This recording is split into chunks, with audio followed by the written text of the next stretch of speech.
Hello, welcome to the Snap UK, our Week 8 review of all things going on in the NFL.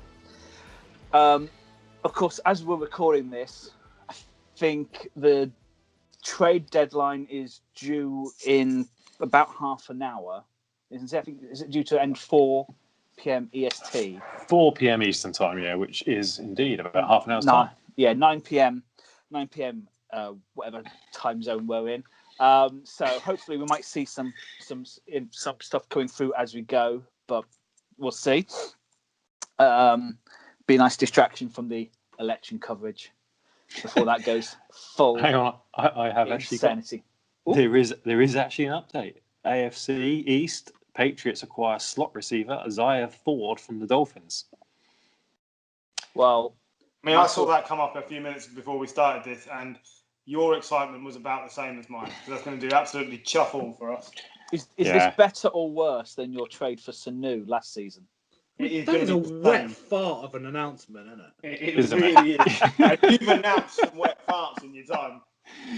So that's literally really have. I was just scrolling through Twitter and it came up, and I was like, "Oh, well, we might as well mention that whilst we're talking about trades." Yeah. Well, whilst we are talking trades, Quan Alexander has left the 49ers in exchange for Kiko Alonso and a 5th round pick to the Saints, isn't it? That is correct, yeah. I was okay with that. Like, I think Alonso is probably the more talented and he's probably the better player, but he's not been fit for the 1.5 years he's been in San Francisco. So no matter how good you are as a player, if you're not on the field, you're pretty useless. So we lose some of the we gain some cap space for next year. We gain a 5th round conditional pick, and we gain an all right player who gives away a few too many penalties, but at least he's on the field to do that. So I'm okay with that. And Fred Warner's come on leaps and bounds this year, and last year actually. So I think Quan was like 3rd on the depth chart behind Fred and Dre Greenlaw. There you go. We'll keep an eye out whilst we're recording for anything else that happens. So should we go into the games? Because there's some good ones this weekend. So we'll start with game of the weekend as such. The undefeated Steelers remain the undefeated Steelers. They beat the Ravens 28-24 in what was quite a tight game in the end. But does anyone want to make an overreaction about Lamar Jackson? No, sadly Gary's not here to do that. We sat with him doing his overreactions as he flagged him off and then cheered him on simultaneously. He the ultimate flip-flopping in decisions on Lamar Jackson. He threw a pick and he was the worst quarterback ever, and he'd be found out by every defensive team in the next 2 months. Then he'd throw an absolutely amazing pass or he'd go an absolutely amazing run, and suddenly he was God's gift to quarterbacking once again. I think this was Lamar Jackson probably coming up against arguably the best defense in the league at the moment, and he struggled like every quarterback I think is going to struggle against this defense. Their pass rush is great. Their linebacking core did a good job. They kept, whilst Lamar Jackson had 16 carries, which is a lot for him. He only had 65 yards, which it's 4.1 yards per carry, but actually you normally expect him to break off much longer runs than that.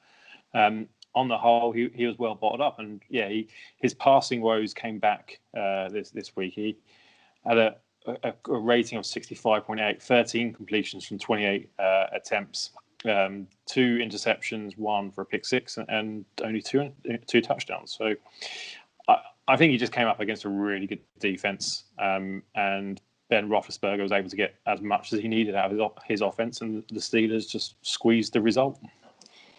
Yeah, because as well, it's not all doom and gloom for the Ravens. The Ravens were a Lamar fumble from taking a result at the end. It's like you look at, I think Lamar's stats. His 2 worst games are probably this one, and then last year against the Steelers. You know, the Steelers being good on defense, and you know, you look at the matchup; it's just not a good matchup. The Steelers. It's the best possible matchup for the defense of the Steelers because stopping the run is what they do. And let's be fair, like they didn't completely nullify the run, but they nullified the best runner on the team. You can let J.K. Dobbins and Gus the Bus rack up 100-yard games if Lamar is basically going backwards and force him to throw over the top. That's not what he does well. So it's a good matchup for the Steelers. Why would anyone be surprised that Lamar is slightly regressing? He was MVP last year. Who has consecutive MVP seasons? No one. I mean, to be fair, Mahomes, other than a 4-week injury, probably would have got it again. But I mean, he was MVP. Then seasons, the answer is no, because no one. It's so rare. It's not like in even in basketball where LeBron James is clearly the best player. He very rarely wins it MVP 2 seasons running, and he is the current NBA MVP who's won it for the 2nd season in a row. Not to who's that? Capitals the pitching. Giannis Antetokounmpo. Who? Sorry, Giannis. Oh right, okay. Well, that shows you how little attention I pay. But I mean, if you're telling me that guy is more valuable than LeBron James, I'd say you're probably wrong anyway. But in the NFL, it just doesn't happen because it's impossible to keep up that standard. We'll come to Josh Allen later, but it's the same thing. Like, players are great in spells, then teams figure them out, and that player has to adjust, and he's still young, and I just don't have a problem with it. I don't see the issue. He's still one of the best 6 quarterbacks in the league, playing on a really good team that happened to be in a rough division, playing probably the best team in the AFC. You know, now, as a rounded team, I'd take the Steelers over anybody. The defense is awesome. This is only Lamar's 2nd full season. I think we're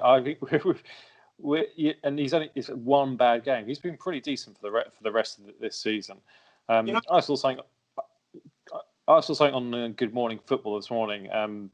Peter Schrager, I think it was saying that he would take Joe Burrows over Lamar Jackson at the moment. I think Joe Burrows is playing brilliantly, but I think there's a massive shout at the moment. It's a huge shout. That's the overreaction we're looking for.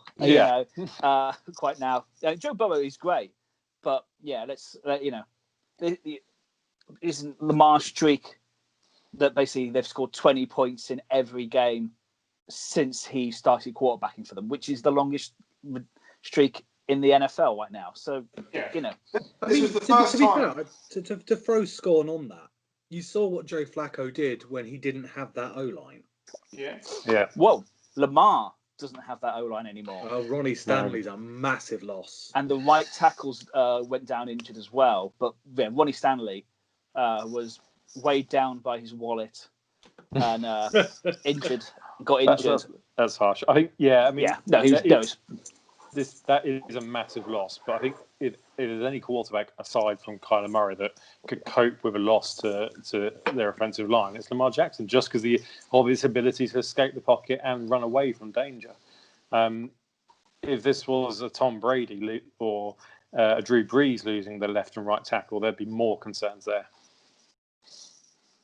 Very much so. On the Steelers, I was getting a bit, I don't know, angry with them. I don't know why.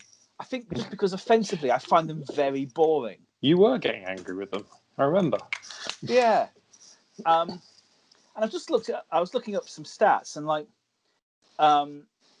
they are one of the least explosive offenses of all time. Of the 350 offenses since I think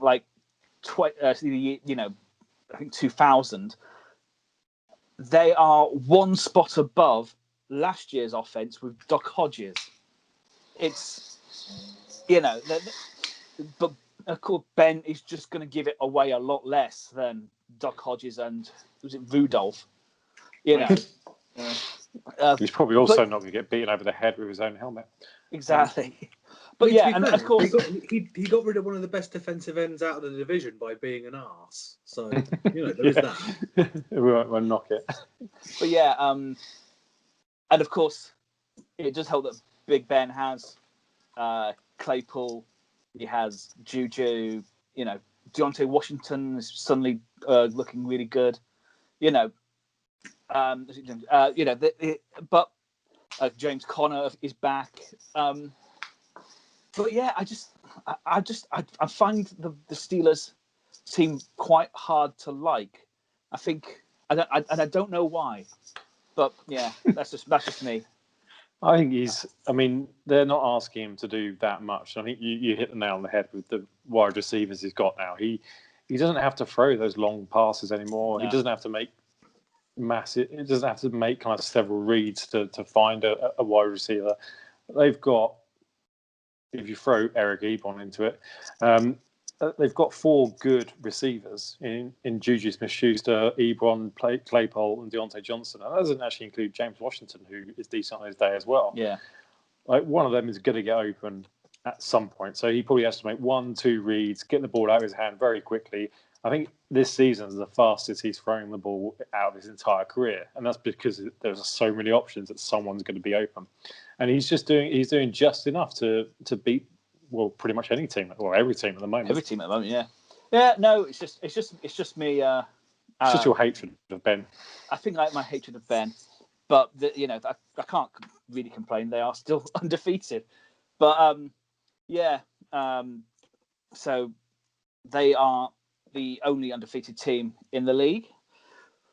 Should we move on to the next game, which was disappointing 37-27 loss for the 49ers against divisional rivals, the Seattle Seahawks. And it's not good news coming out of this game, is it? You've lost Kittle for IR. 8 weeks, I think he's going to be out for. Yeah. And Jimmy G's out for at least multiple weeks. Yeah. Multiple weeks. But, he'll be off into IR as well for this season.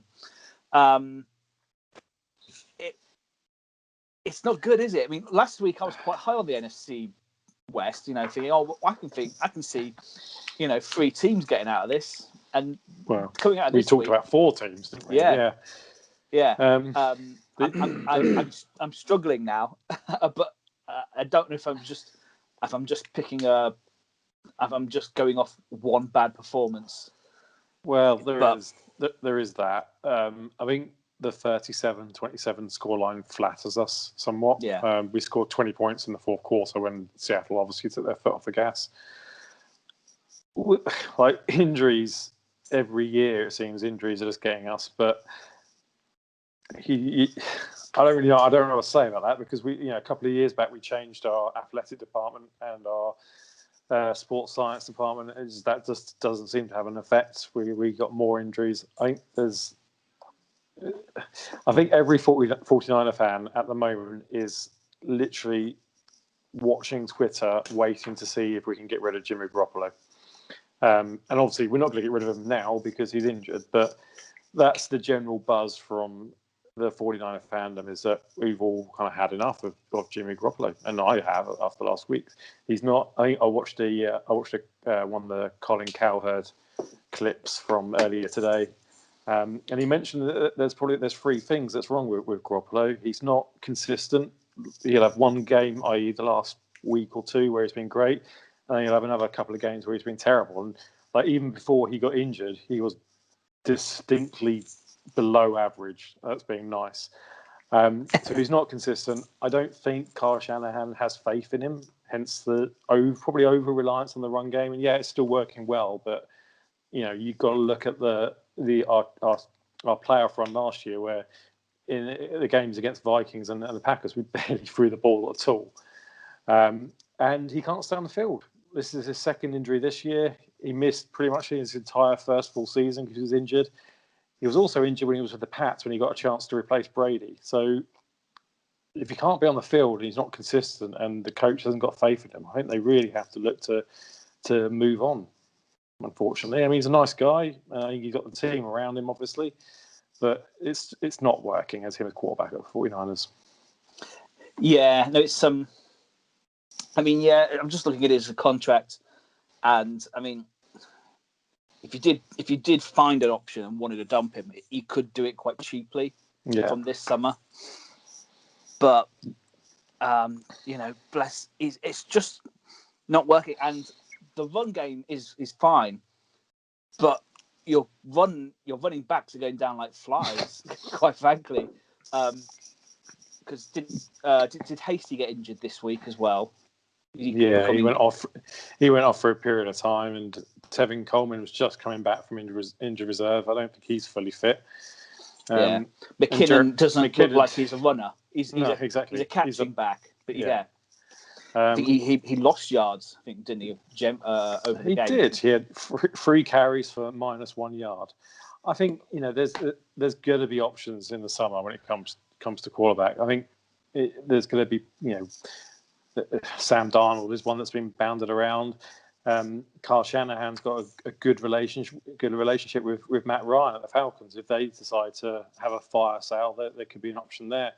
Or we can make a move in the draft and pick up one of the top 3 quarterbacks that way. But I mean, there is also a lifelong fan of the 49ers who's had a number 1 draft pick going underneath him on the depth chart.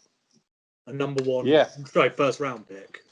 There is. I've seen that. I've also seen that rumor across a number of 49ers Instagram posts. I think it's a long shot, and if anyone hasn't figured it out yet, we're talking about Aaron Rodgers.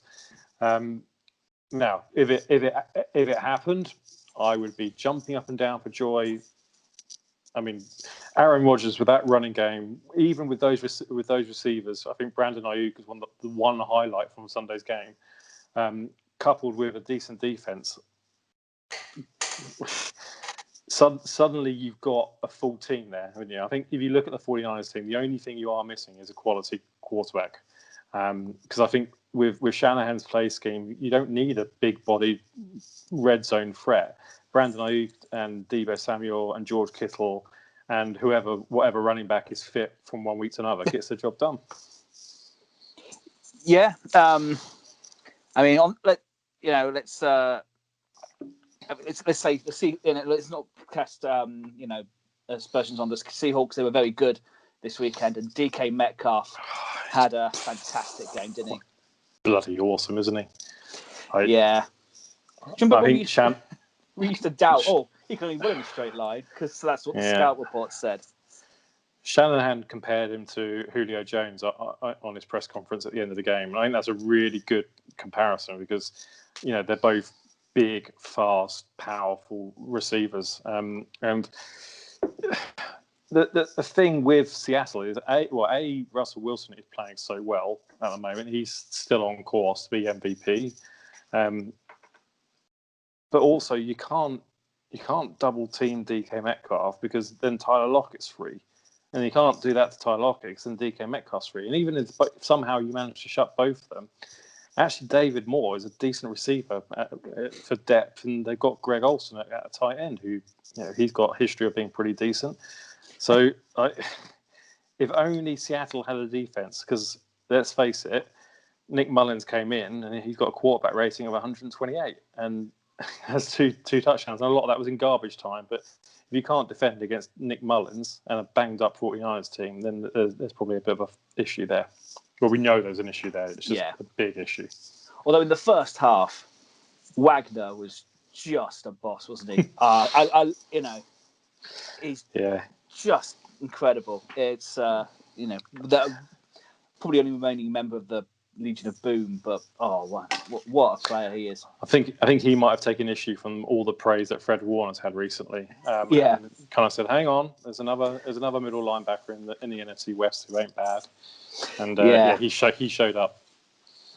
Yeah, pretty impressive. Unless anyone's got anything else to add, because it wasn't particularly much of a game, sadly. I've only mentioned because the Seahawks are doing so well. Bills 24, Pats 21.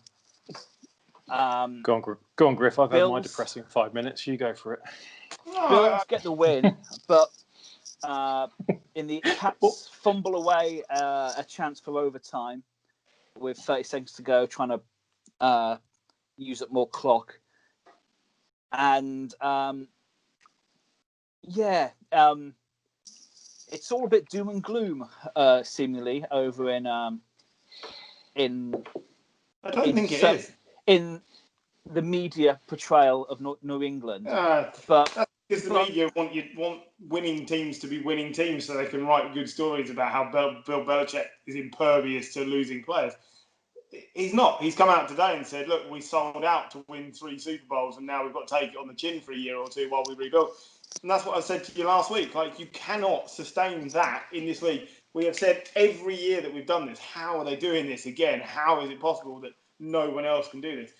Eventually, that comes to an end. I think I said the season would be 6-10, and at best 8-8. I think that 6-10 looks hopeful now, but ultimately we should have beaten the Bills. And I sat with you guys and said we should kick the field goal and go for overtime because Cam will turn the ball over. And before the words had finished tumbling out of my face, the ball was on the floor and he was pulling that, "Oh man, I can't believe that's happened to me again," expression that he does.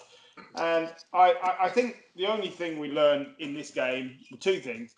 The Bills aren't quite as good as everyone made them out to be. And Cam Newton isn't getting a contract extension. No. Because I think it might be done. And I think New England's biggest problem is Jarrett Stidham isn't the answer. So they can rebuild and draft and get that massive salary cap window that they're going to get next season. But they don't have a quarterback answer. I don't think they'll bring Cam back. We've seen nothing out of Stidham to make you think he's the answer. We know Brian Hoyer isn't the answer. And we're probably not going to be bad enough to be picking one of the best 2 quarterbacks. So what do you do? Because I think they really were hoping for big things out of Stidham, and it isn't there. So that is my only gripe. The rest of it, I'm okay with. You got to ride through a couple of bad seasons after you've been that good for that long. You've got no choice. I imagine working with Belichick is a draw, but for offensive players, do you think it's going to be harder to draw them now you don't have Brady? Because I think to play with Brady, like Antonio Brown, I think joined because to play with Brady. Is that going to be hard to bring in players through free agency? I don't know. If you find players that have had good careers but haven't actually won anything, a lot of them want to win. So yes, they can go and play with Brady at the Bucs and they might win, or they can come and play at the Patriots and they might win. I don't think it actually diminishes the draw. It might change which players look at it which way. Clearly, players like Brady and Gronk had enough of the regime, and they want to play in a slightly different, freer manner. But some players just want to try and win before their careers are over, and I think we're going to need a couple of those players. But like I say, I don't get it. Some of us were sitting here last week saying, "Oh, Bill's a terrible GM, and maybe that's the problem. Perhaps he'll retire." No, it's fine. Like, he's not great at drafting some players, but defensively, we've drafted fine. Like, yeah, he's old, but he's still the best coach in the league. He's still the best coach in the league. He absolutely is. I don't think there is a doubt. I think there are some really good young coaches. We've just been talking about Kyle Shanahan, who's a really good coach. But I don't think there's another coach in the league that would get any more out of what's happening in New England at the moment. And I think he's got at least 2 seasons where we could be this bad before you need to say, we want to see some progress. So I think I've just got to strap in for the long run. You offered very kindly for me to switch allegiances to the Jets or the Jags, and I told you to stick it because I'd rather ride out my own big pile of crap than take on someone else's. And I just think that's the way it's got to be.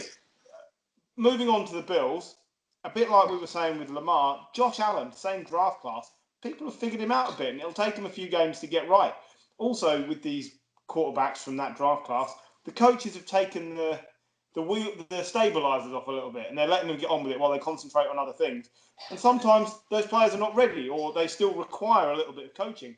I have no problem with the fact that either of them have regressed. And I still think you win more games than you lose with both of those quarterbacks. The Bills shouldn't have won this game, but they did. How many years have we talked about New England doing that in that division? They shouldn't have won that Yeah. game, but they did. Mm-hmm. So you just got to hand it It's to a the mark Bills. of a good team, yeah. Yeah. I think there's still not enough time to kind of.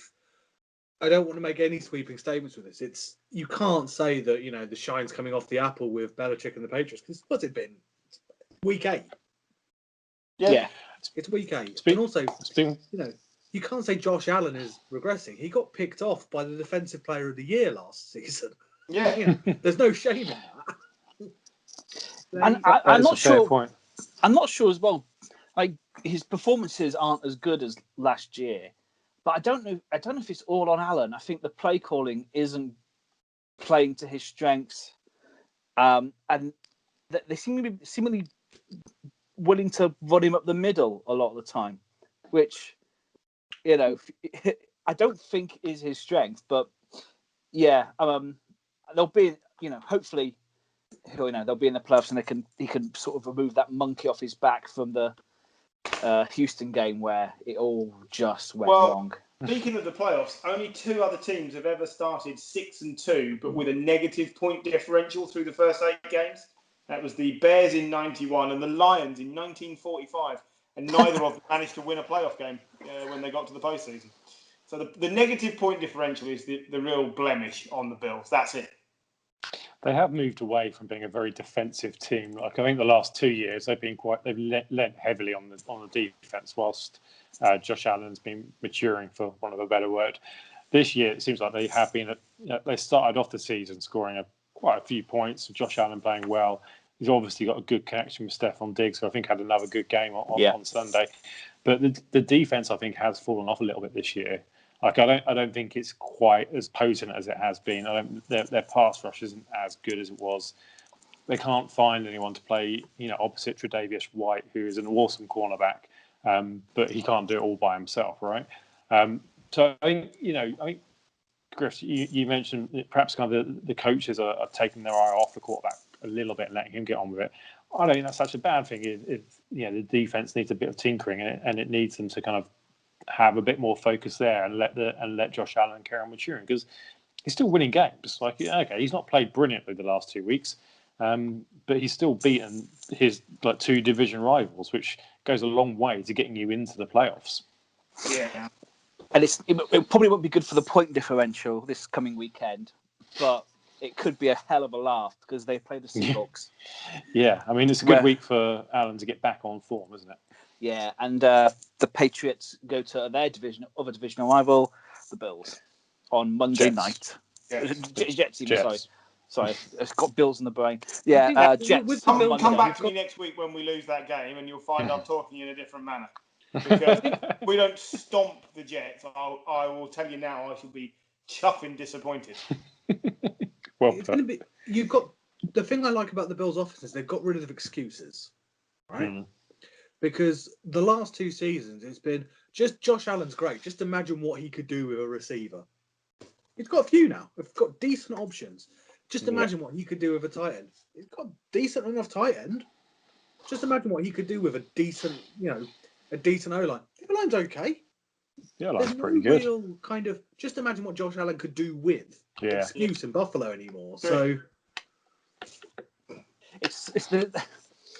they've drafted well and brought in some good options on free agency, which is sadly the stuff that the Pats haven't done very well for the last few years. But the Bills not quite there, it seems. But we shall move on because it's. I mean, it is fun to slag the Pats off every week, but not as easy this week. Just a quick bit of, trade non-news. I think it was highly touted that the Texans would be trading wide receiver Will Fuller to the Packers. Apparently, that's not happening because they can't agree on a trade deal. So Will Fuller gets to stay in Austin. Lucky him, isn't it? I mean, let's be honest. That's probably going to be better because if Aaron Rodgers had a receiver, I'm not saying he's an elite receiver. If Aaron Rodgers has a decent receiver who's not Devontae Adams, he'll pass out in shock. And the Texans doing something stupid with trade isn't news, Yeah, no, but Yeah, there was rumours of that, but I think as well because the Texans need to bring in some draft capital for whoever's going to be their new coach. But let's stick in the AFC East because we're going to do I think the difference in victory was the shocking thing. 28-17, Dolphins over the Rams. The Rams remain 4-0 against the NFC East this year, but unfortunately 3-0 against 0-3 against everyone else. So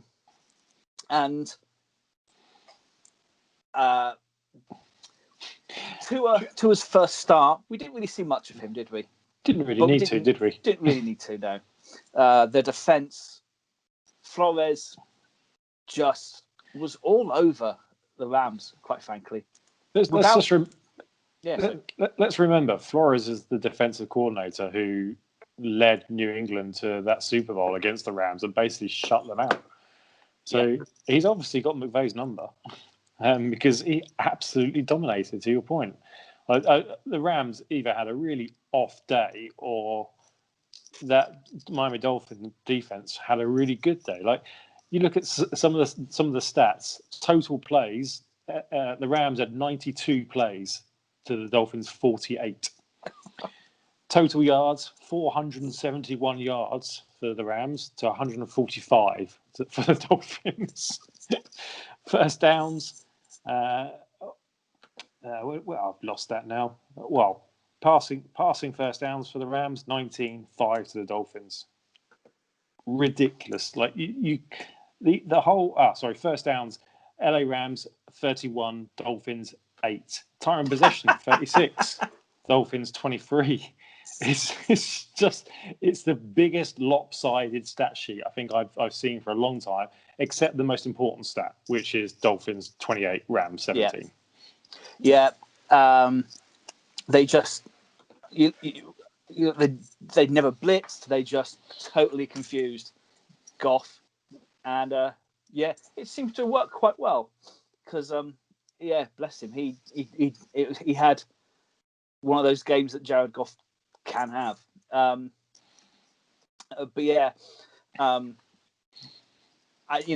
think a lot of people were sort of hoping for to see a bit of Tua, but that will come. I'm sure it will come. I think was it his first play.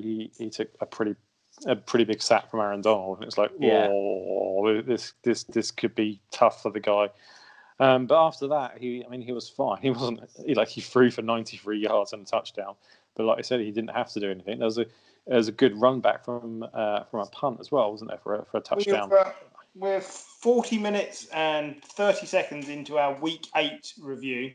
Mark this one up.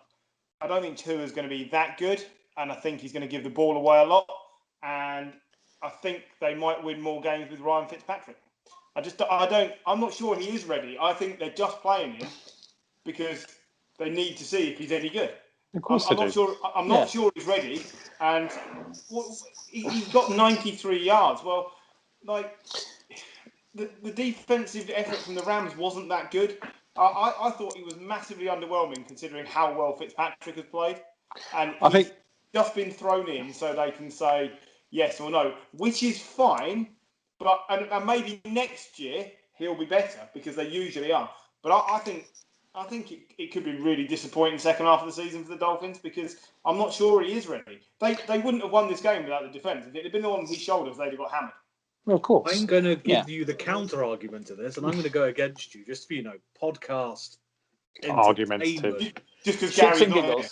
Yeah, I'm going to be Gary this week. I'm going to say that Tua plays in the playoffs within the next 2 seasons and wins a playoff game. And I will bet you 10 English pounds that will happen. I'll take that because even if they make the playoffs, I don't think they'd be good enough to win. But I'll take that. I think that's fair. I'm certainly not saying he won't be a long-term good player. I think he is one of those guys I really think should have sat for his first year. And they're just doing it because now in the modern world, nobody gets to sit. I think Because it worked for Jared Goff on Sunday, didn't it? Yeah. I think that there's a couple of things to unpack there, Griff. I think you're right. I don't think he will be as good as what Ryan Fitzpatrick could be this year.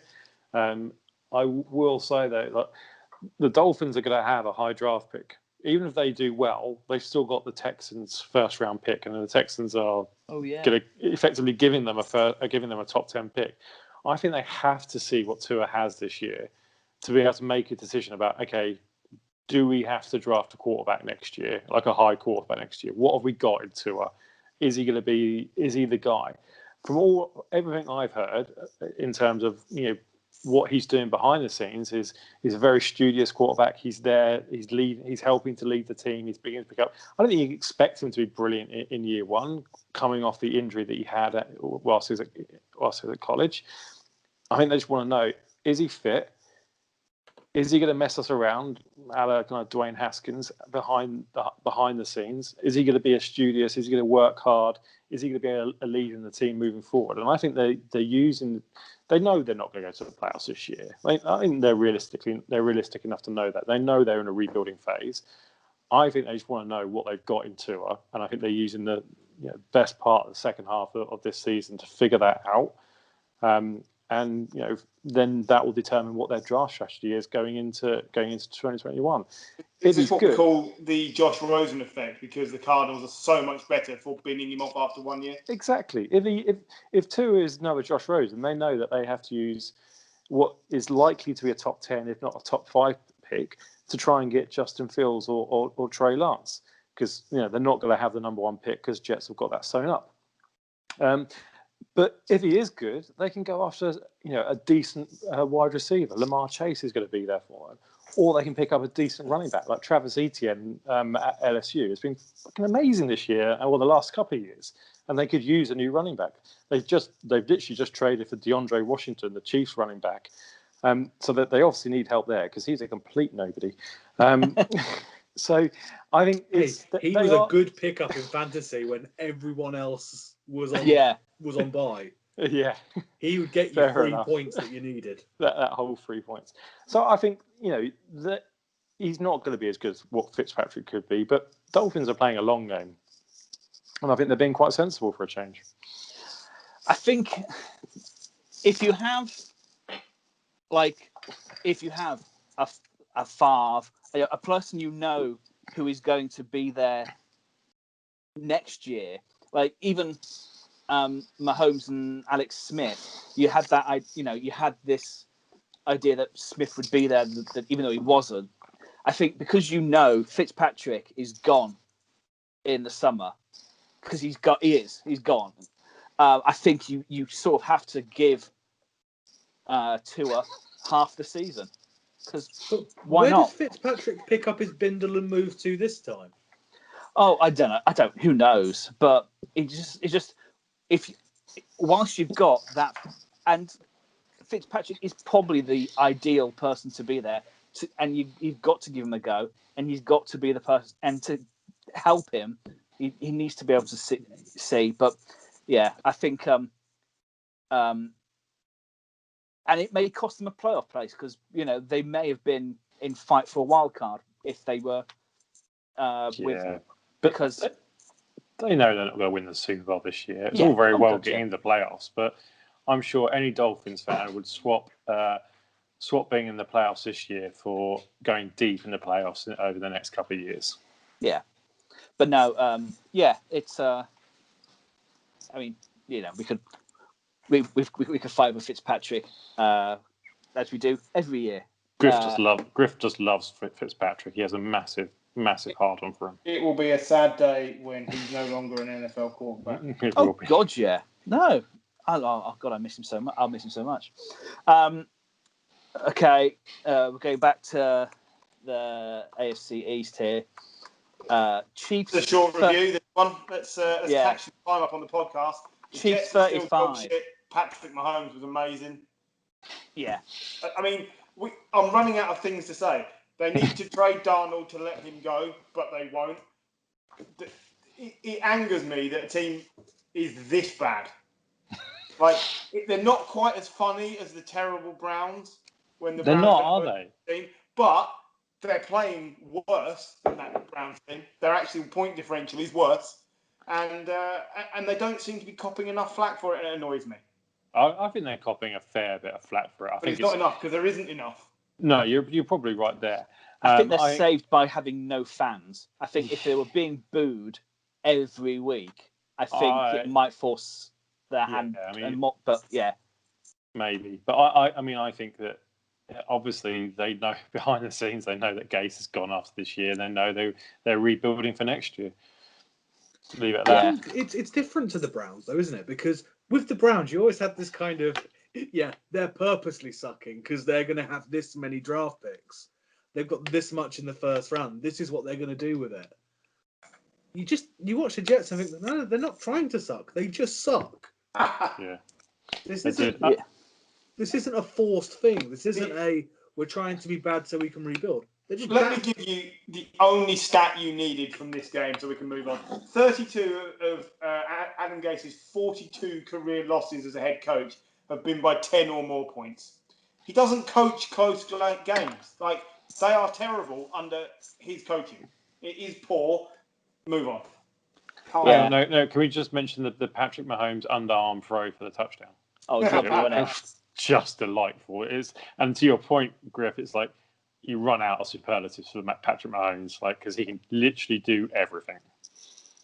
Yeah. He scored more. He got more touchdown passes this game than the Jets in 8 weeks. Yep. Which is phenomenal. I love that so much. Has Darnold not thrown a touchdown in 3 weeks now?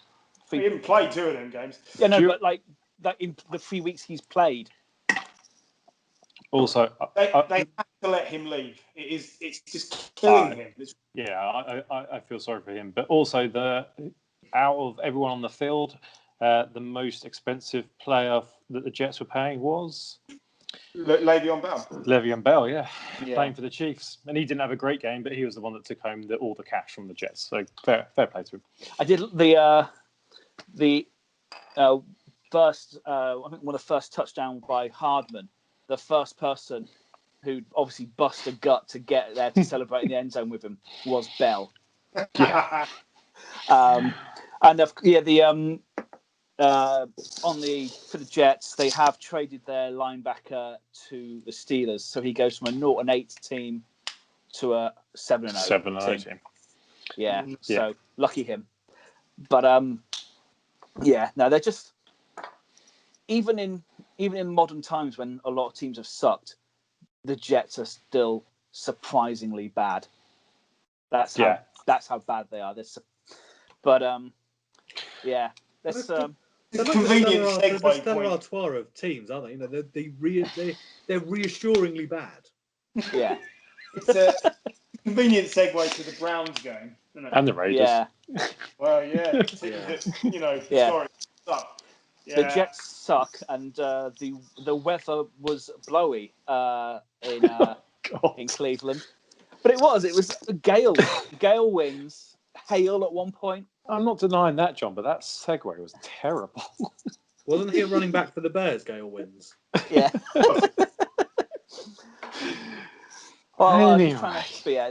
The Jets are the new Browns, and the Browns are still the Browns. Still the Browns. They brown it up every so often. Still got a winning record though. They're still 5-3. There's nothing worse than browning it up. No. Is that Paul? We're reverting me back to the West Hart argument earlier. But yeah, 16-6 against in a loss against the Raiders. Not much really to say about this game because it was just awful conditions, really. Yeah, this was a game that the Browns really needed Nick Chubb because Kareem Hunt's a decent running back, but he's a pass-catching running back. Like they needed a bruising running back just to keep ploughing it up the middle, which the Raiders had in Josh Jacobs, who had an awesome game, 31 carries, 128 yards. That's what both teams needed. One team had it, one team didn't. The one team that had it won. Yeah. Carr already threw for just over 100 yards, and I think one throwing a touchdown to Renfro. But there's not really much to say about this game except the only brilliant kick. the only thing you can sign off with is how inconsistent the Browns are. They've either scored 32 or more, or 7 or less in each game this season. The swing is phenomenal. 6, 35, 34, 49, 32, 7, 37, 6. It's crazy. I really like what Kevin Stefanski. I like what he's doing. Yeah. I think the future in Cleveland is actually really good. We should touch on the fact that there's no way OBJ is there next season. It's just not going to happen. No. Definitely gone. I think that's fine. I don't think they're any worse off without him. But man, as a team to try and pick each week, you got no chance. They're so wildly inconsistent. They could lose 3 on the bounce and then win 3 by 20 points or more against any team. Yep.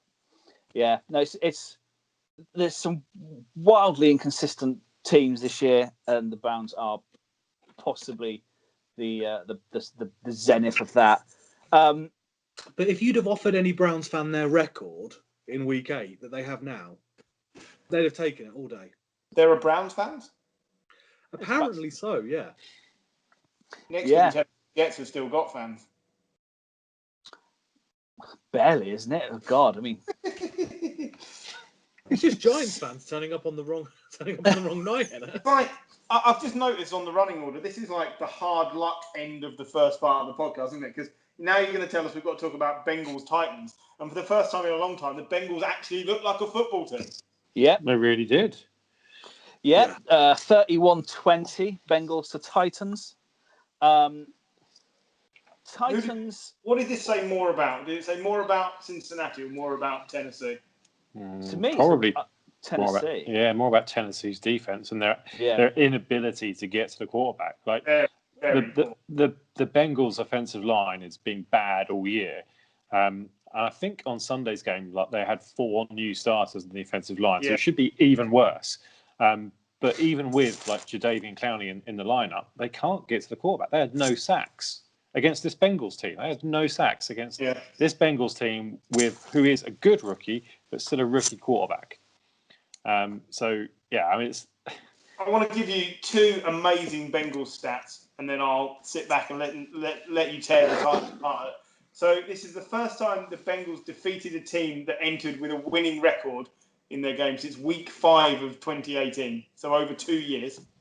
And since 2013, the Bengals are 11-1-1, where Giovanni Bernard has 15 or more rushing attempts.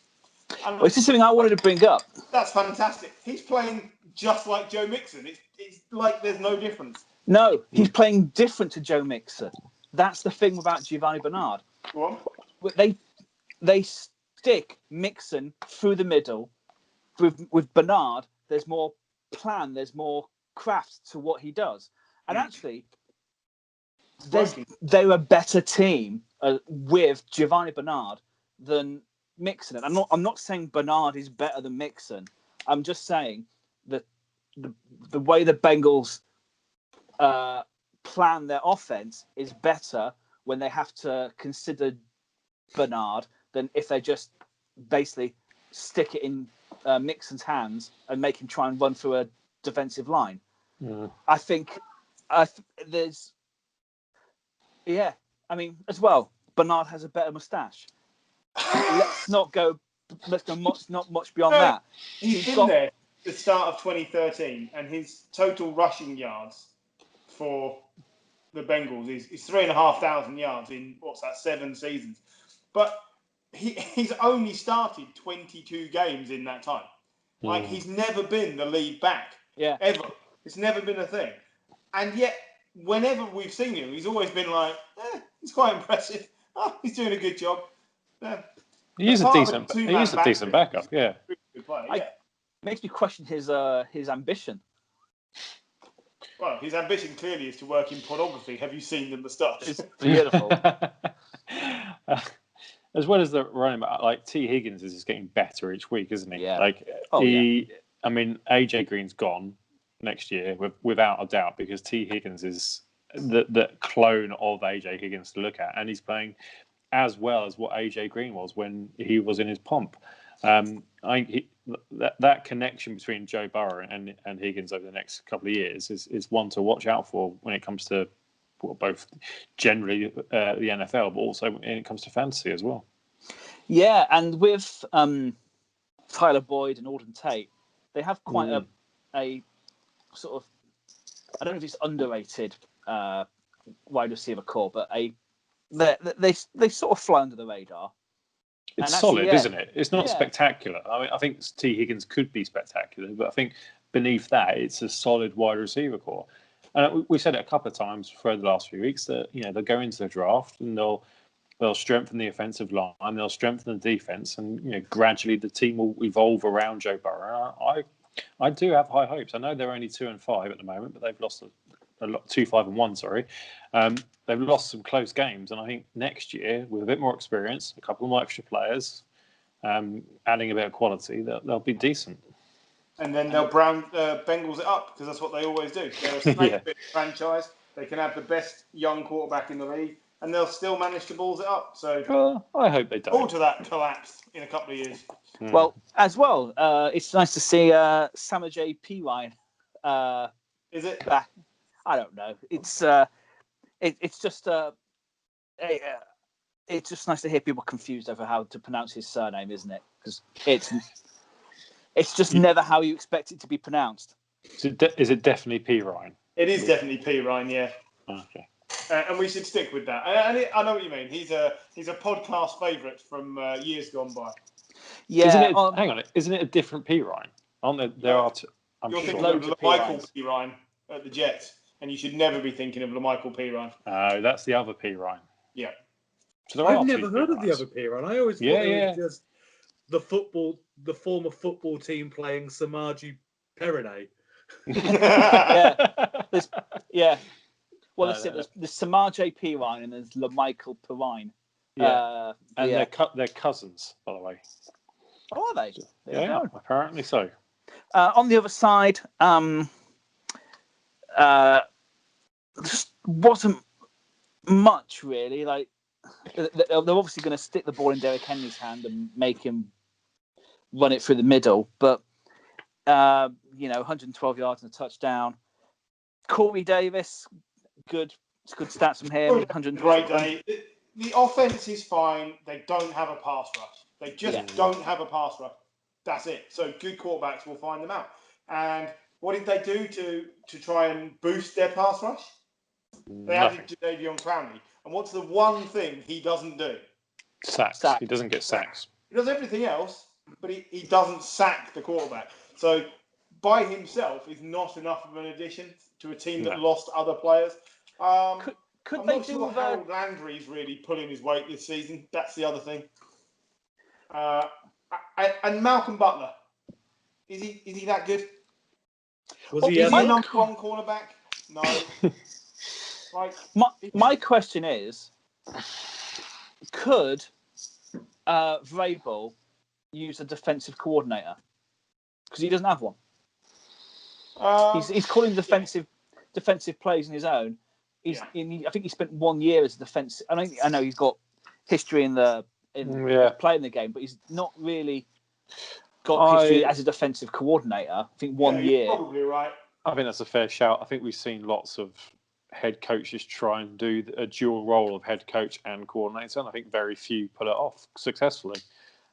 Even Belichick isn't a defensive play caller. He hasn't been recently with Patricia and Brian Flores. I think he might be now, actually.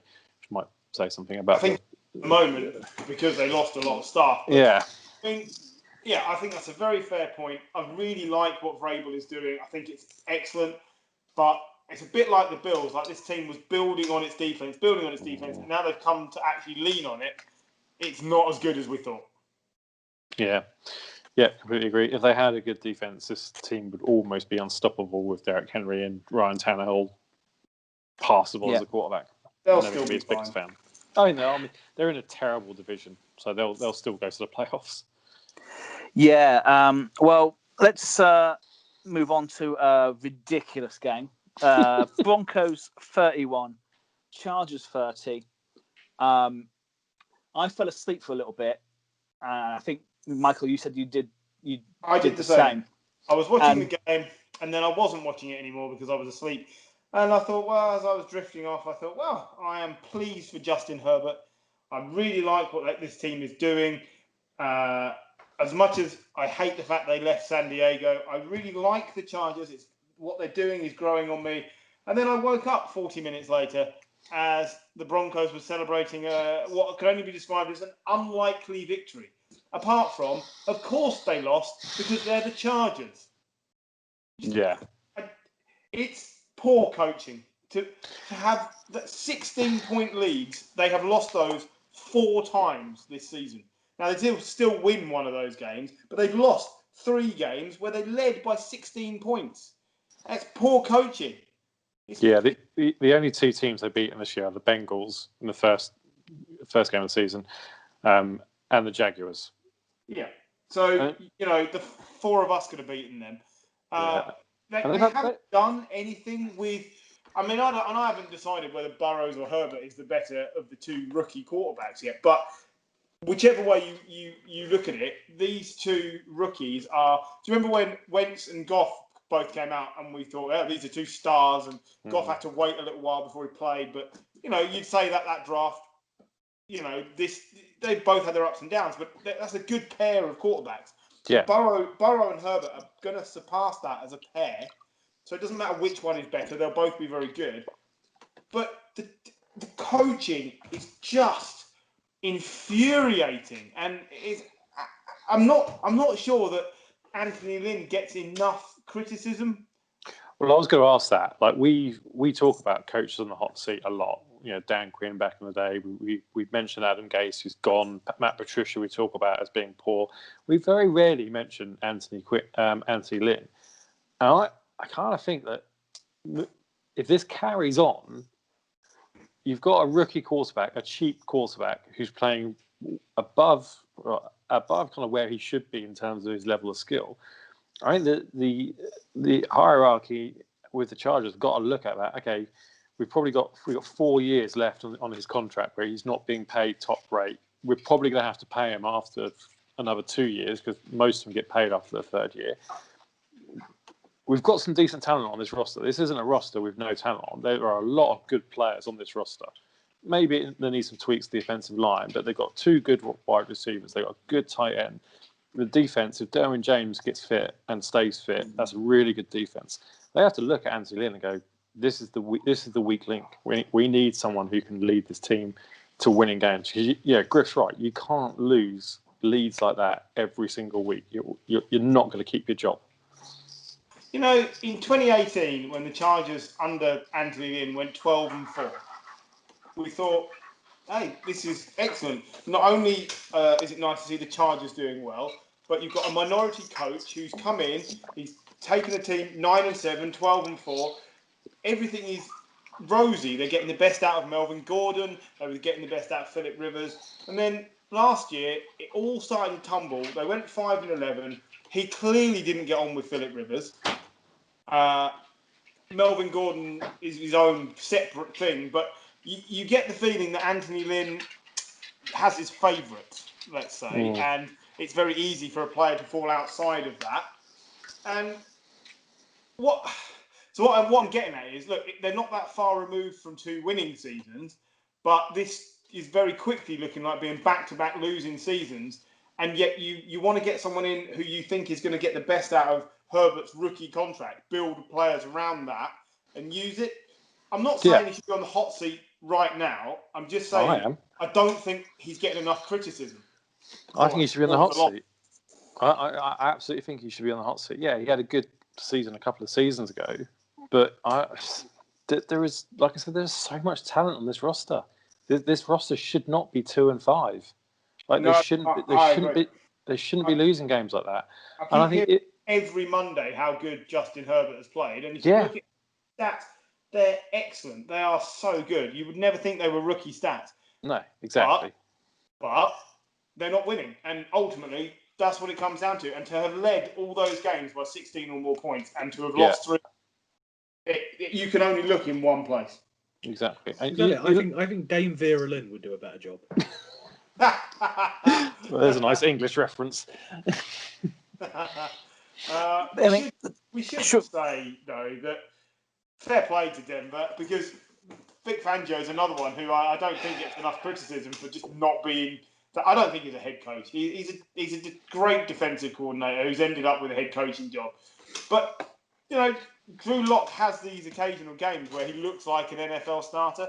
I don't think he is. I really don't think he's going to be anybody's answer. But he's doing okay. And in games like this where you're playing badly coached opposition, he will give you enough to win games. That's the best I can say for the Broncos right now. 26 of 41, 248 yards, 3 touchdowns and a pick. That's good stats for any reasonable quarterback. It's just that next week he won't do that. Yeah, it's solid, isn't it? How the last play of the game when Deshaun Hamilton, was it Deshaun Hamilton? Yeah, KJ Hamler, sorry, caught that ball for a touchdown, and quite clearly was in bounds, and the officials didn't spot it and kind of ruled it out. And it was like there've been a couple of play calls this week where the officials have just been almost blind, and I'm sat here in the UK several thousand miles away, and I don't think I needed a TV to say that KJ Hamler got his ass down in the touchdown area and clearly had the ball. Sometimes I think they over rely a little bit on TV. I think the same when it comes to other sports in rugby as well. I think they rely too much on technology, and it's like he was clearly in bounds and he clearly had the ball. I just don't understand how they missed that. I think now with the prevalence of technology, they just daren't take the chance of getting criticised for not using it. That's all it is. I think it makes contentious decisions easier for them to sort of just rely on, making the easy call and then just getting someone else to decide for them. But yeah, that was seemingly an obvious one. I think there was a couple more this weekend that I can't remember, but yeah, no, it's not good. But we're going to take a break. And before you do, I'd like an answer on this one. Philip Lindsay or Melvin Gordon, which one should be playing and which one should not be playing? Every week should start. Both. You can't. Their styles contrast. Yeah. Why not use both? Because they had 2 net rushing yards in the first half. Well, yeah, but in the second half, lots more. They had 106. Clearly looks like the better player right now for me. Well, clearly, and he was brilliant. He's a different player. Yeah, it's pick your poison. Like Philip Lindsay is that kind of. He's been described as a jitterbug of a running back. You're not going to rely on him to run through the tackles. You can get that from Melvin Gordon. So if you've got that option to flex your offense based on the defense you're playing, then I think that's a positive. You keep them both and you use one week and one the other. Screws us up playing fantasy football, but that's not what they care about. Well, neither of them is Royce Freeman. That's the problem. That's definitely the problem. If CJ Anderson, none of them are CJ Anderson. If you let me pick one of those two, then easy decision. But address him by his proper title. Super Bowl winning 1,000-yard rushing CJ Anderson. Double Super Bowl playing, 1 Super Bowl winning, multiple 1,000-yard rusher. Now Cornelius Anderson. Well, on that note, we'll now take a break and we'll be back with the rest of the games.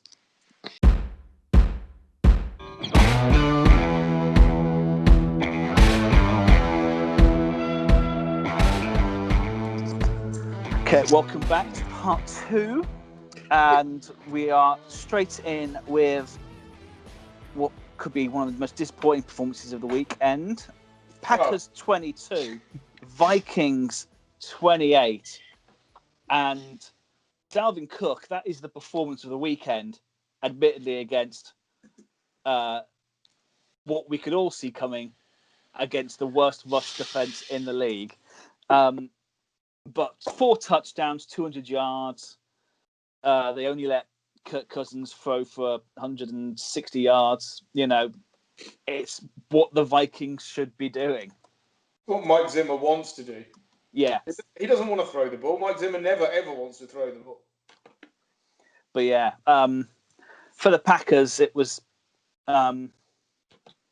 just they and the Titans are in a sort of similar weekend, really, where they're I think they would have expected a lot more from this, but it just Yeah, wasn't.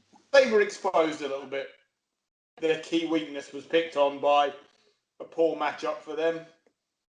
And so they lose a game in what looks like bad fashion, but there's no need to hit the panic button. I mean, it's. I don't necessarily think that if they played again tomorrow, you'd get the same result, because I don't think the Vikings can be this good every week. They've got enough talent to win some games. They were bound to win 1 or 2 games that we didn't think they would. We shouldn't be surprised. The Vikings are 2-5. Like, we shouldn't. This amount of talent should have more respect than it does.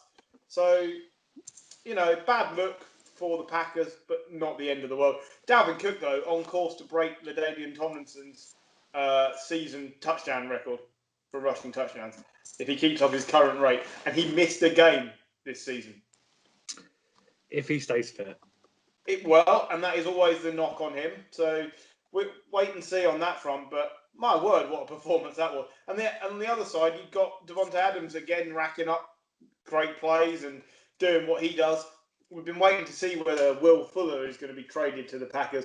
I think that would just open the playbook up so much for this team if they could do that. It's not what they need, though, is it? Quite frankly, they could do with someone to stuff up the run. That is what they need. Yeah. But I think offensively they're fine. It would be nice. I mean, but I think as well. I think even Aaron Rodgers would be surprised if they gave him a decent wide out. Well, the latest on the Will Fuller move is that the Packers wanted Houston to pick up some of the money that Will Fuller's going to get paid, and Houston, who have got a recent history of terrible trades, have gone, no, we're good with bad trades. We'd rather make a good trade, and I think quite rightly have said no. There are still some defensive linemen that are available just to pick up. Like we talked about Snacks Harrison on Sunday night when we were watching this game. He's still available. Dontari Poe, Marcel Darius, Tim Jernigan. Like, these aren't great players, but run stuffers. They're run stuffers, and that's what the Packers need. Because Dalvin Cook is a great player, but I don't think it takes much for any team to run against the Packers. Like Thursday night, it's Packers against 49ers. That will be really interesting because 49ers are probably the best running scheme team in the league at the moment, but they haven't got anything else. If they can just do to the Packers what they did in the NFC Championship game last year, they could easily beat the Packers just because the Packers can't stop the run at all. They couldn't do anything. There was nothing. There was literally nothing the Packers could do to stop the run. And it's one of the areas they didn't address in the draft, along with wide receiver. They didn't pick up a defensive lineman, and they didn't pick up a middle linebacker. They chose to pick up Aaron Rodgers' replacement. Even CJ Ham got 2 yards. Paul, just saying. I've always been a big fan of shoving in the ham. We should point out that AJ Dillon and Jamal Williams might both be unavailable this week because they've been put on the COVID list, aren't they? Yeah. And there's no guaranteeing that Aaron Jones comes back. No. Which means the Packers wouldn't have a run game. No, literally they wouldn't have a run game. I can't remember who the options are, but I think they've taken 15 snaps in the NFL between them. Is it you and me? I mean, it's not. Tyler Irvin and Patrick Taylor Jr. I think are next on the depth chart. Oh, wow. Eddie Lacy's just sat at home feasting out. Cornelius Anderson is by his phone. Cortrell Javon Anderson retired in 2020, and that's the worst thing that's happened this year. That's when you knew this year was going to be a bad one. I could take COVID-19. I could take, having to work from home, all the political discourse, but not CJ. just give us CJ. come back. But yeah, no, it's I mean, luckily for the Packers, they do have Davante Adams, who has the most touchdowns since 2016. But yeah, God, it's the running game this weekend could be an absolute shit show. Quite frankly. But yeah, I mean, as well, I think he's well out in front, Davante Adams, over anyone in that time period. I think the next is Mike Evans and Tyreek Hill. I think are one, but I think it's 7 less. Davante Adams is a stud. But that's not a surprise.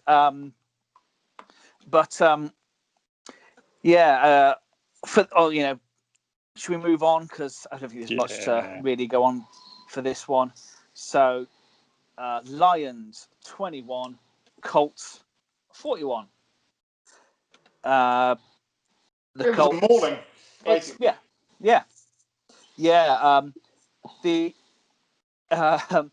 It was fun to watch it with Jim, who each time the running back went in for a touchdown, the first question was, "Is that tape?" No, it's Wilkins. It's Wilkins. It's just painful. Like Jordan Wilkins had 89 yards and a touchdown. Naeem Hines had 3 receptions, 54 yards and 2 touchdowns. Not to mention a pretty impressive celebratory backflip afterwards. Jordan Taylor's been a big disappointment in recent weeks. He had 11 carries for 22 yards. So it's not like they didn't give him a chance. And it's not like this offensive line isn't good. Like, I'm a little bit worried about him, to be honest with you. He looked the business to start off the season, and he's regressed a fair bit. On the flip side, DeAndre Swift, who I left on my fantasy bench, 6 carries for 1 yard. Yeah, I had him doing worse. The Lions didn't do a lot with the run game, to be fair, though, did they? No, and Jones in the receiving was good, but they missed Golladay, don't they? As soon as Golladay went out, it was all over for this team, and it looks like he could be going on to IR with a hip injury. They haven't actually ruled him out long term, but they're already saying he's not going to play week 9. And for them to say that already makes you think this is at least a 3-week IR deal, which kills my fantasy team because he's been great since he's been back. We should note future Hall of Famer Philip Rivers, now 6th all-time in NFL history career passing yards, behind Breeze, Brady, Peyton Manning, Brett Favre, and Dan Marino. Just saying, it's some esteemed company. I'm looking at Paul's face. What do every single one of those players that you mentioned have? No. A lot of passing yards? Yeah, a lot of passing yards. Conference championship win. Yeah. Every single one of them has won their conference. Philip Rivers has won the 2017 Week 17 AFC Offensive Player of the Week. And it's offensive to include him in that company. That's all I'll say. There's only one way to find out. Right. Marvin Jones is going to have to step up big in Galladay's absence. I don't think the Lions can rely on the run game at all. Adrian Peterson had 7 yards on 5 rushes. Swift did nothing at all. All of a sudden, they've gone from looking really competitive again with Golladay back to, no, they're a bit of a one-dimensional team. Stafford needs someone good to throw to. And then it'll either be Marvin Jones or it won't work. And he does go through streaks where he's really good. But he needs another good receiver playing alongside him for him to be good, though. He's not a Calvin Johnson or Julio Jones who can just do it by themselves. He's not a number 1 receiver. He's a number 2 receiver. Well, Marvin Hall was amazing. 4 receptions, 113 yards. It's just he's Marvin Hall. Exactly. He's not. You can't say he's going to attract all the attention every week. Open up space anywhere else. There's not going to be a defensive coordinator to be kept up at night trying to figure out how they're going to stop Marvin Hall. The Marvin Hall and Marvin Jones show.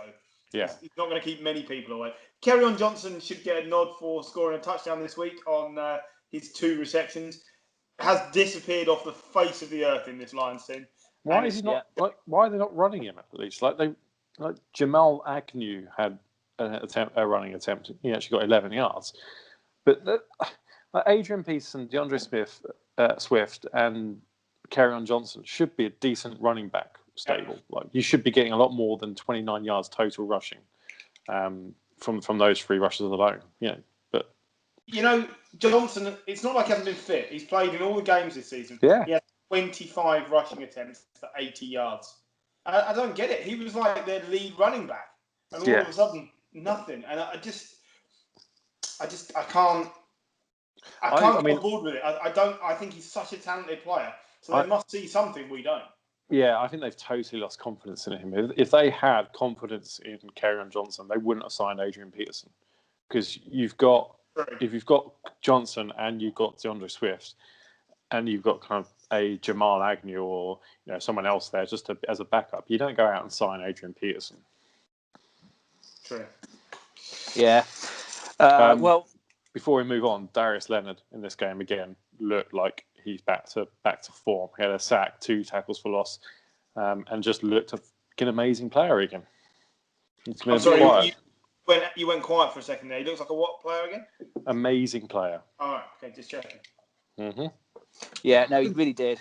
But yeah, not much more to say on that one. So Bears 23, Saints 26.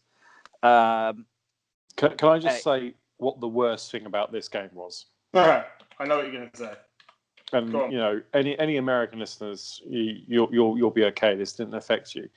The worst thing about this game was it was a highly competitive game, and just as it was going to overtime, Sky Sports decided to show the top one, the 100 goals from Ian Wright, rather than carry on showing Red Zone and carrying on and showing the highlights. So at least the highlights of this game, you switch it over, and Neil Reynolds is banging on about how bad the 49ers are. Sort it out, Sky Sports. That was not on. I was getting pissed off about that, and you might have cut out there again, Mike. It did. I didn't quite hear Ian Wright's 100 best goals because I want to watch that. That's a great show. You're the only person who want to watch that at midnight on a Monday morning, though. It's Ian Wright's birthday. I thought it's a perfect opportunity to go to bed rather than listen to Neil bloody Reynolds. I wanted to see who wins, and if the Bears won, I'd be sending text messages to Gary all night. But they didn't win. No, they didn't win, and sadly, Gary's prophecy came true. Basically, the defense played really well again, and the offense just can't get it going.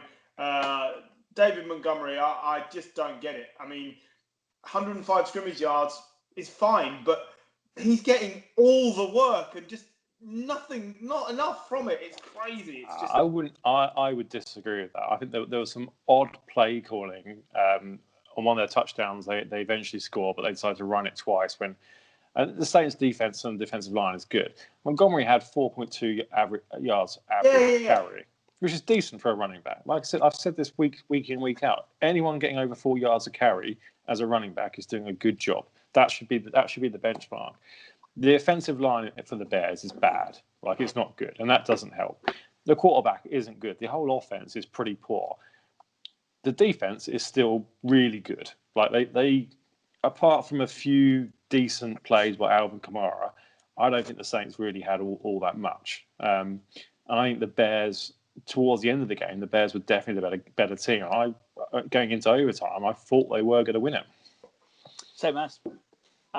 Yeah, I mean, apparently Thomas isn't going to be traded. It can't be now. We're past the deadline. He's still there. But I mean, without him, they are such.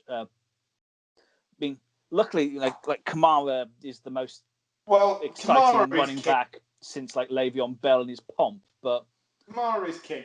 So he joined 2 other players as the only running backs with 50 or more receptions in each of their first 4 seasons. You want to have a guess at who these 2 stunning running backs are to join Alvin Kamara? Dickerson. No. Oh, no. Silence on a podcast. LaDainian Tomlinson. Yeah. And Matt Forte. Of course. He was a decent player. He was good back in the day. And also, here's one last, because I'm on the Alvin Kamara train, because it's all I've got in fantasy. He's the first Saints player with 100 or more scrimmage yards in 6 straight games since who in 2003? Saints Sorry, Never in a million years will he get this, because I had to go and look him up and then remembered who he was when I saw his face. I was going to say Reggie Bush, but it's not Reggie Bush then, is it? Deuce McAllister. What a great name. Deuce McAllister. Yeah, so look, after this, I'm going to drop a deuce. He is taking the pressure off Breeze, and that's all you need to do. Breeze will pull teams apart, and Kamara will just finish him off. And this team is just doing enough. It's interesting because after I drop my deuce, I'm going to need some Breeze in the room as well. On this podcast. Anyway, I think talk about the Breeze falling off the cliff has abated slightly because they've now found a way of working around it, and Alvin Kamara is that way. So as long as he stays fit, this team is right in Super Bowl contention for me. Yeah, I think so. No. On the other side of the ball, I did moan about the Bears' offense, but Allen Robinson, I think his contract is up at the end of this year. Yeah. He needs to go to a good team. He's the quarterbacks that are thrown to Allen Robinson in his career: Brian Walters, Chad Henne, Chase Daniel, Mitchell Trubisky, Blake Bortles, and Nick Foles. Oof. And it's not exactly a who's who of the quarterback world. Yes, it includes a Super Bowl MVP, but yeah, if he goes somewhere decent with a decent quarterback thrown to him, maybe the Packers could use another wide receiver. He will put up some big numbers because he was awesome on Sunday. Yeah, he was. He's a good player. I like Anthony Miller as well. I think both of them are really good receivers. It's just they're on a team that doesn't work offensively. Mm-hmm. No. Should we mention Javon Wims? Nah. Bloke's a dick. Who funny. punches someone in the helmet? Yeah. What a tick. It was the punch and then the step away to see, did that take an effect? It was the fact that it seemingly came out of nowhere. It was like literally the play was over. He wasn't even anywhere near him. He just walked over to him and started hitting him. He's been suspended for 2 games, hasn't he? Yeah, right. Yeah, they'll miss his 9 yards. That's fair. Yeah, didn't he? The Saints player stuck his finger in a better player's eye, and at least he knew his job. His job was to take the suspension from the better player. True. But yeah, it's it just made me laugh. Another moment of madness in the NFL. Thursday night, Panthers 17, Falcons 25. I'm not gonna lie, I didn't see much of this game. No, I saw it all, apart from the last minute or so when after Bridgewater threw an interception. It was a wholly uneventful game. I mean, if the Falcons had shown this much kind of defensive prowess in the first half of the season, they might not be 2-6, and Dan Quinn might have a job because they played pretty decently on the defense side of the ball. I don't think Bridgewater was terrible. I don't think he was brilliant. I could say that for a lot of the players on the Panthers offense. I think they all played relatively okay. They just weren't able to beat what turned out to be a decent Falcons defensive play. Julio Jones was, we talk about Dalvin Cook having a good game. Julio Jones, 7 receptions, 137 yards, didn't get a touchdown, but was literally everywhere on the pitch. Like the Panthers couldn't stop him. So yeah, I mean, it was a good fun game. It was back and forth, and then eventually, it was an interception by Bridgewater right at the end that kind of threw it. There was a pretty nasty hit on Bridgewater. He went out for a period of the game, and PJ Walker came in and had one completion for 4 attempts until they decided that he was bad, and Bridgewater wasn't that badly injured, so we better get him back onto the field. Does it matter that Julio doesn't score touchdowns? No, it doesn't. No. I think it helps. It helps. 29 games with 100 yards and no touchdowns. And the next closest player only has 22 games. A lot of that was down to Steve Sarkisian being the offensive coordinator a few years back. Every year we've debated this. I haven't heard it come up this year. I wonder if in the long run it will tarnish his reputation when compared to players like Megatron. No, and I'll bring you Philip Rivers into this conversation, right? So all that matters apparently is the amount of yards you get. So the total number of yards will mean that he's a first ballot Hall of Famer. I don't think anyone's debating that Julio and Philip Rivers are both going to the Hall of Fame. Yeah, I would agree. In your face. Neither of them have won anything, though. I'll give you that. Julio Jones has won a conference Julio's championship. won a conference championship, unlike Philip Rivers. But the conference championship doesn't mean anything. Well, it means you get to a Super Bowl. But that doesn't mean anything unless you win it. Yeah, but you were trying to tell me that Eli should, Rivers deserves to go out above Eli, and Eli's won too. And been the best player in both of them. I didn't say he should go in instead of Eli. We've had arguments where I argued that Rivers is a better player. But it's an argument we could have every week. But and we will. Happily. Probably, yeah. Any news on Ridley? Because he went out injured, and that would be a big loss for them. Calvin Ridley went out of the game injured. I've not seen anything. His status is declared as active, so I presume he is okay. So it was a mid foot sprain. He'll be back. For Julio as well, if he's not scoring, if he's getting chunk yards, it's fine because Calvin Ridley gets touchdowns. And does. There's as a total offense, I think they're fine. It's just it's nice to see the defense turn up. Yep. And Panthers just sort of where we expected them to be. Yeah, they're definitely. I mean, they're in the rebuild. So I think they're probably further along that rebuild than they expected to be. So I don't think I'd be too bothered by this. Yeah. And now the noise of the NFC East trash bag is opened. And actually, a closer game than a lot of people assumed. 23-25 as the Giants lose to the Bucs. And unfortunately, it's. What do we think? I'm going to sound like a broken record, but our defense is sneakily good. But the issue is the guy under center. Well, no. I thought he had some of his best games. Have his world-class running back. He has a load of 2 and 3 options at wide receiver. The tight end is phenomenally disappointing, and the coach is still getting his system into place. It's not all. Danny Dimes played fine. I thought he had a good game, and I'm not a Daniel Jones fan. I do think he should be replaced, but I do think he played pretty well on last night. Surely the issue in this game, and the thing you should be angriest about is the the officials. Yeah. That's an atrocious no call. Yeah, that was like, okay, Antoine Winfield Jr. has had a great season so far, and he probably is favourite to be Defensive Rookie of the Year. But that was a horrible penalty. He was not looking at the ball.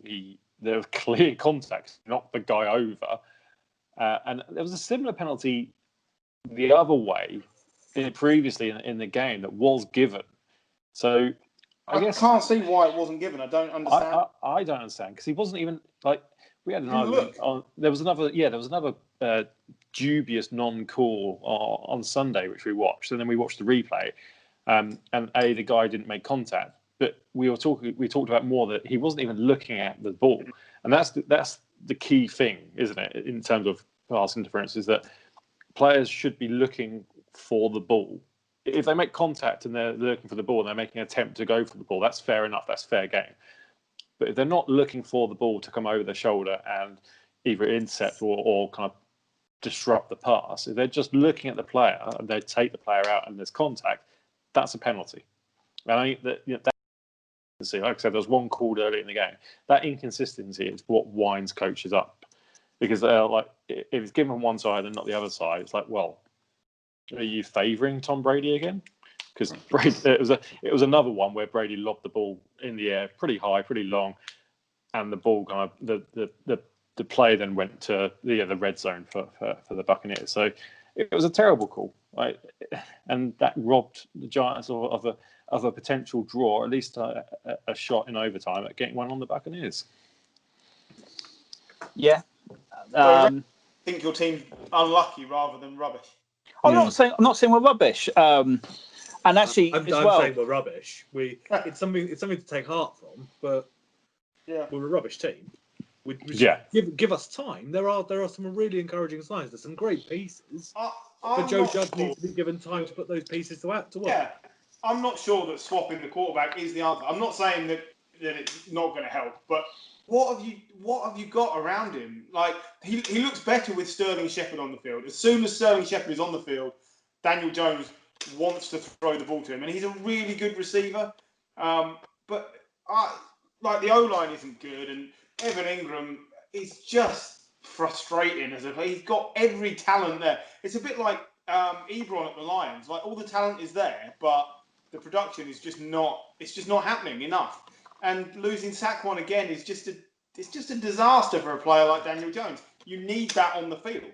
So I can't judge Jones at all. I don't think it's fair to do that. Passionately defending your quarterback for you. Devin White, 5 sacks in 3 games after 2.5 sacks in the previous 18 career games. That is brilliant production from a player who needed to take the step forward, and that is why the Buccaneers defense is so good, because everybody has stepped forward and they've got Tom Brady. So the Giants done well just to be in this game. Take heart from that. That's great. But and in a copy me league as well, we have shown that it's quite possible to confuse Tom Brady now. Yeah. He's still a 43-year-old man. It's quite easy to confuse at that age. Just ask him how many downs there are to be played, and turns out he doesn't always know. But I think for future, there's stuff there. It is going to be a painful season for us. But also, the division's such a dumpster fire that we win 2 games and we're in the playoffs. Yay! The only problem there is winning those 2 games. We've still got to play the Cowboys, so there's one. But hope you win that game. But Speaking of which, shall we move on to the bottom of the dumpster fire? It's Eagles. Oh, hang on. We all know, but one thing on the Bucs, they've activated Antonio Brown from the reserve suspended list.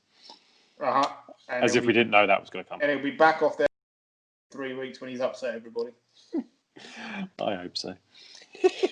If not, I reckon he's going to be brilliant. Be 8 weeks before he's then just in jail. So I'm going to be the counter view on this. I think he's going to be brilliant. I'm with you on Paul. He's going to have an amazing season. He's going to be the missing piece which makes the Bucs unbeatable. They're going to win a Super Bowl, and then at the Super Bowl party, he's going to get arrested for something he did in a hotel beforehand. Yes, possibly. You never know with him. I didn't want to see him back, but he's back. No, there we are. Eagles 23. Cowboys 9. And good news for the Cowboys. Andy Dalton's on the COVID list, so he's not back this week. Which actually is probably good news for Andy Dalton, because I think it's the Steelers this week, isn't it? Yeah, it is. So he avoids a pummeling. It's a choice between Ben DiNucci, Garrett Gilbert, whatever his name is, Gilbert Garrett, that fella, and Cooper Rush, who they're bringing up off the practice squad, who backed up Dak for the last 3 years and threw 3 passes in that time. They might as well have 3 of them, take them in one at a time. Well, they've said Ben DiNucci isn't going to be playing on Saturday, haven't they? Oh, sorry, on Sunday. And it's unfair on the kid, isn't it? Look, he's a rookie. He's not had any. He's not had any practice. He's not a first-round rookie. I think he was. Was he undrafted? He was a seventh round, so not far off. Yeah.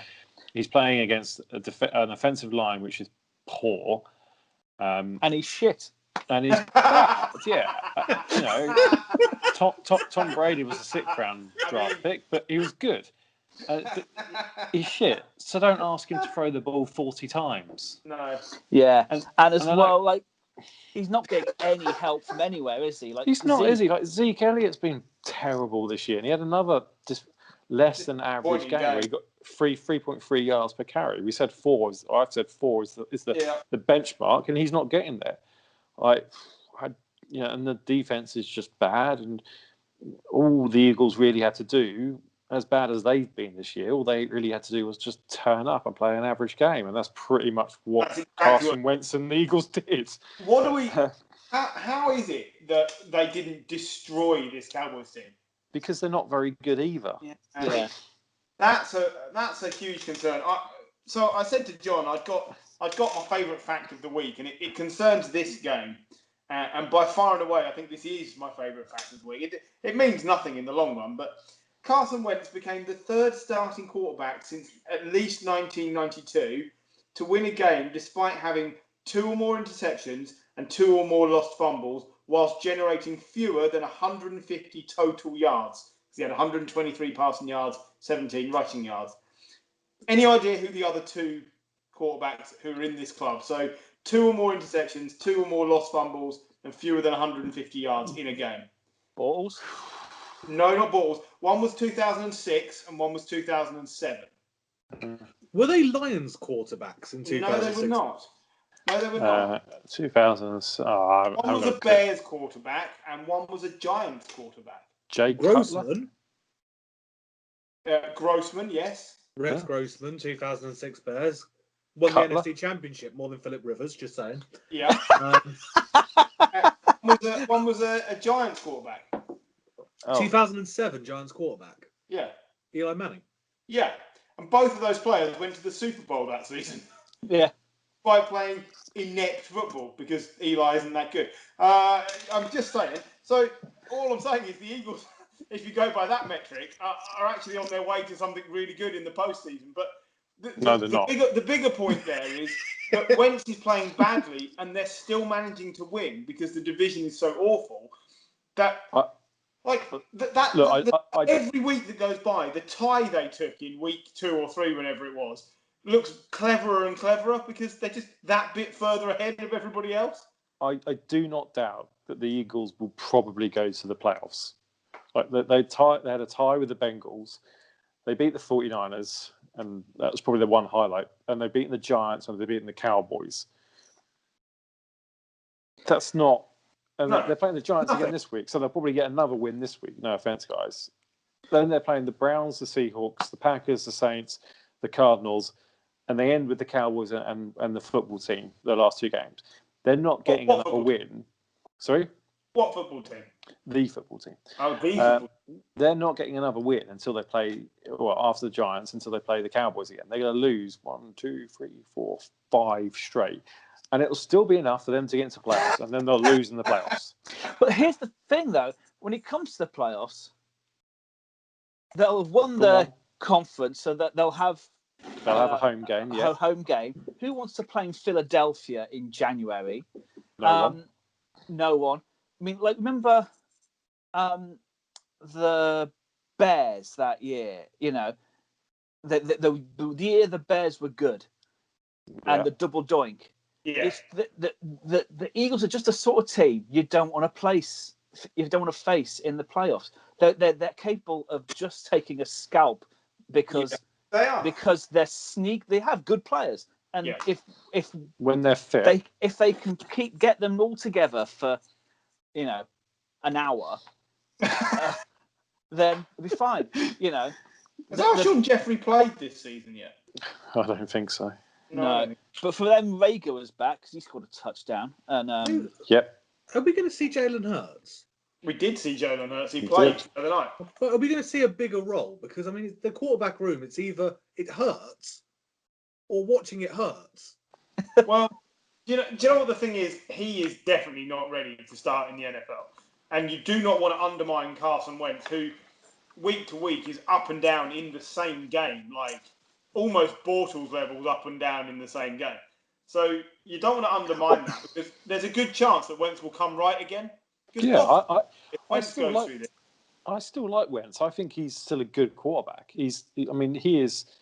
That offensive line is terrible. He hasn't got quality at wide receiver. His best receiver, Zach Ertz, is injured and potentially out for a good period of time. Dallas Goedert's all right. He hasn't got a very good running game. What else do you want the guy to do? We compare Dalton to Dak, and actually what we should be doing is comparing Dalton to Wentz, because Wentz has a worse line, he has a worse offensive option, he's got a worse running back. Let's compare those two to see who's better, because now that's the comparison, because Dak is so much better than both of them. But we compare Wentz. We compare Wentz with Goff just because where they were both taking it in the same draft. But again, Goff has got all right. The offensive line isn't as good as it was, but he's got an all right offensive line. He's got good wide receivers. He's got a good running back, two good running backs if Cam Akers makes it work. And on the other side of the ball, the Rams' defense it's good as well, but they're still losing.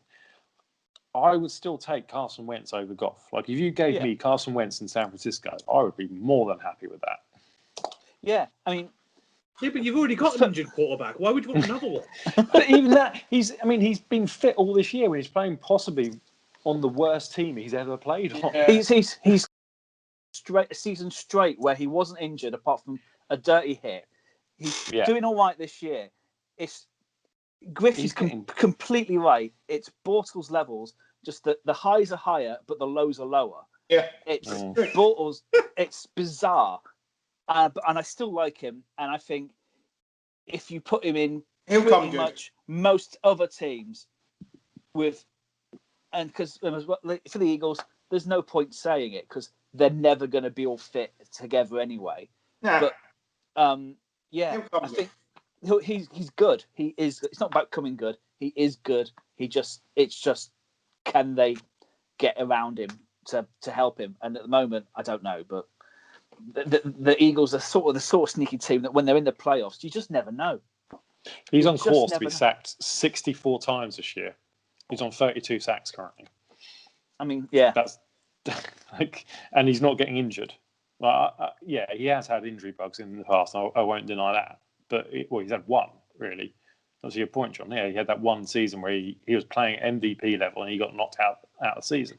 Yeah. And then last year in the playoffs, that dirty hit knocked him out. And it was a dirty hit, Griff. I don't care when he pussied out.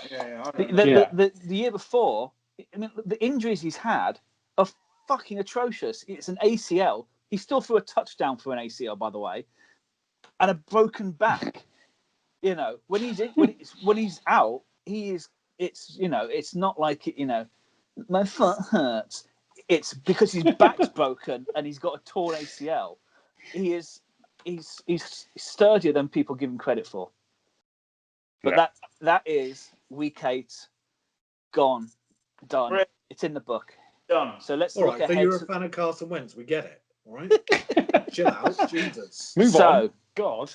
Gary has sent me his lock for the week, and I'm not gonna lie, it's both expected and not much of a shout, but he's gone for the Titans over the Bears. I'm getting in early then. I'm taking Colts to beat the Ravens and put the Ravens on the slide for another week. Ooh. Well, given the COVID injury news for the Ravens, that's not a bad shout. Yeah. Paul. I can't take the steep. Paul and Jim, you've got one to take. I mean, I can't take the Steelers over the Cowboys. Am I allowed to take the Pats over the Jets? No. I won't though. My lock of the week is the quarterback for the Broncos, Drew. No, seriously, his team is going to beat the Broncos are going to beat the Falcons.